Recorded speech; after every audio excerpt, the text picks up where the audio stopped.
സദസ്സിനു വന്ദനം. ഒക്ടോബർ 2 ഗാന്ധി ജയന്തി. ആ സുദിനമാണ് ഇന്ത്യയെമ്പാടും നമ്മുടെ രാഷ്ട്രപിതാവായ മഹാത്മാഗാന്ധിയുടെ ജന്മദിനവും അഹിംസാ ദിനവുമായി ആചരിക്കുന്നത്. കരംചന്ദ് ഗാന്ധിയുടെയും പുത്ലിബായിയുടെയും മകനായി 1869 ഒക്ടോബർ 2 ഗുജറാത്തിലെ പോർബന്ദറിൽ മോഹൻദാസ് കരംചന്ദ് ഗാന്ധി എന്ന ഗാന്ധിജി ജനിച്ചത്. ഇന്ത്യൻ സ്വാതന്ത്ര്യ സമരത്തിന്റെ നേതാവും വഴികാട്ടിയുമായിരുന്നു ഗാന്ധിജി. സ്നേഹത്തോടെയും ബഹുമാനത്തോടെയും ജനങ്ങൾ അദ്ദേഹത്തെ ബാപ്പുജി എന്നും മഹാത്മയെന്നും വിളിച്ചിരുന്നു. സത്യാഗ്രഹം എന്ന സമരമുറ ലോകത്തിന് പരിചയപ്പെടുത്തി കൊടുത്തത് ഗാന്ധിജിയാണ്. ആയുധം കയ്യിലെടുക്കാതെ സത്യത്തിലും നീതിയിലും ഉറച്ചു നിന്നുകൊണ്ടാണ് അദ്ദേഹം ബ്രിട്ടീഷുകാർക്കെതിരെ പോരാട്ടം നയിച്ചത്.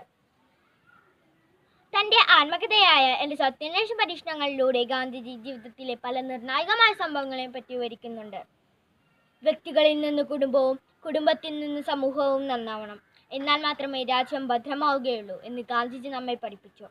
ഒരാൾ വിദ്യാഭ്യാസം നേടുന്നത് കൊണ്ട് അയാൾക്ക് എല്ലാവിധ വികസനവും വളർച്ചയും ഉണ്ടാകണമെന്ന് ഗാന്ധിജി ആഗ്രഹിച്ചിരുന്നു. ജാതിമത ചിന്തകൾ വെടിഞ്ഞ് പരസ്പരം സ്നേഹത്തോടെ കഴിയാൻ അദ്ദേഹം ആഹ്വാനം ചെയ്തു. തികഞ്ഞൊരു ഈശ്വരവിശ്വാസിയും മനുഷ്യസ്നേഹിയുമായിരുന്ന അദ്ദേഹം വളരെ ലളിതമായ ജീവിതമായിരുന്നു നയിച്ചുകൊണ്ടിരുന്നത്. സത്യത്തിനും ധർമ്മത്തിനും വേണ്ടി ജീവിതകാലം മുഴുവൻ പോരാടിയ വ്യക്തിയായിരുന്നു ഗാന്ധിജി.